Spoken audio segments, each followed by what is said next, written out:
$0 profit after a sold out food truck event. That sounds impossible until the last receipt is added. This episode is a transparent scenario model, not a claim about one identified truck. We will build the event from the order count up, label every assumption, and show the exact line where a full service can still lose money. If your own numbers differ, replace the inputs. The method still works. Start with the event promise. A Saturday festival offers one truck a 4-hour service window. The truck sells 240 meals at $15 each. Gross sales are $3,600. That is the number an operator might post after closing. It is real revenue in this model. It is not profit. The first subtraction is food. We will use a 32% food and packaging assumption for the worked example. 32% of $3,600 is $1,152. That leaves $2,448 before labor. The event fee, travel, and the costs that happen whether the line is busy or not. The 32% is a scenario input, not a universal industry ratio. A menu with expensive protein will be different from a drink-heavy menu. Now add labor. The owner works the event, but owner time is still labor when we test whether the event is worth accepting. The model uses 2 paid workers for 6 hours each at $18 per hour. That is 12 labor hours, or $216 in direct wages. Add 20% as a planning allowance for payroll burden, $43.2. Total labor in this scenario is $259.2. The owner's own hours are not free. We will price them separately in the decision. Next is the event fee. The organizer charges $600 for the spot. Travel, fuel, and parking add $180. A generator repair reserve adds $75 for the day. Those are not universal charges. They are explicit test inputs. After food, labor, event fee, travel, and reserve, the event leaves $1,133.8 before the owner's time and monthly fixed costs. That number is the trap. $1,133 looks like a win. But the owner spent 12 hours preparing, driving, serving, cleaning, and closing the books. At a target owner rate of $25 per hour, 12 hours cost $300. The event contribution falls to $833.8. Now divide the fixed monthly costs. This model uses $2,400 per month for truck payment, insurance, commissary, software, and licenses. That is a planning basket, not a quote. If the truck works 12 comparable service days in the month, each event must carry $200 of fixed cost allocation. The event's economic contribution becomes $633.8. This is still positive. So why call it a zero profit event? Because the model changes one input that a sold-out photo hides, the mix. Suppose 60 of the 240 orders are low-margin drinks and discounted bundles.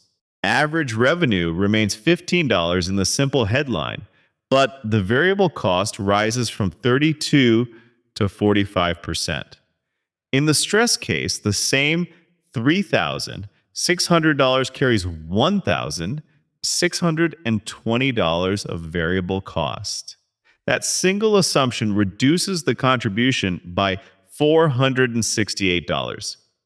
The same event now leaves $165.8 after owner time and fixed cost allocation. Then the catch arrives.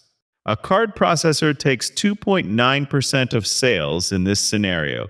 2.9% of $3,600 is $104.4. The balance is $61.4. One small equipment failure, a missing ingredient run, or a refund turns the event negative. A sold out line did not guarantee a profitable day. It only guaranteed that the truck reached its capacity. The break even equation is simple: fixed cost divided by contribution per order. The U.S. Small Business Administration presents the same structure: fixed costs divided by selling price minus variable cost per unit. In this event model, a $15 order with 45% variable cost contributes $8.25 before event-specific fees. If event fees, labor, travel, and the fixed cost allocation total $1,998.6, the truck needs about 243 orders to break even. The planned capacity was 240. That is the whole story. A full event can still miss break even by 3 orders. What should an operator do before signing the next festival? First, ask for the fee in writing and divide it by realistic orders, not the organizer's best case. Second, calculate a contribution margin by menu item. Third, include owner hours and a fixed cost allocation. Fourth, set a walkaway number before the event, so a crowded line does not override the math. The objection is obvious. A festival can create repeat customers. True. But that is a separate benefit. Record follow-up leads separately instead of hiding them inside today's profit. If the event produces 30 qualified leads and 5 later orders, model that future value as a second scenario. Do not rewrite the event's cash result after the fact. Now, test the same model at 3 sales levels. At 180 orders, revenue is $2,700. If the 45% variable cost assumption stays in place, the order contribution is $8.25 before the event-specific burden. The truck is short of break even by a wide margin. At 240 orders, the model is near zero after the card fee. At 300 orders, the extra 60 orders create contribution, but only if capacity, labor, and prep can handle them without adding a second worker or a longer service window. More orders are helpful, only while the marginal order remains profitable. The menu matters more than the headline average. A $15 average can hide a $9 item with a high ingredient cost and a $22 item with a stronger contribution. Build a small table before the event: selling price, ingredient cost, packaging, payment fee, prep time, and contribution. The item with the longest queue is not automatically the item that deserves more space on the menu. The operator needs contribution per minute, not applause per transaction. There is also a cash timing issue. The event may settle card sales later, while wages, fuel, and the fee leave the account today. Record the event on an accrual view and a cash view. The accrual view answers whether the event made money.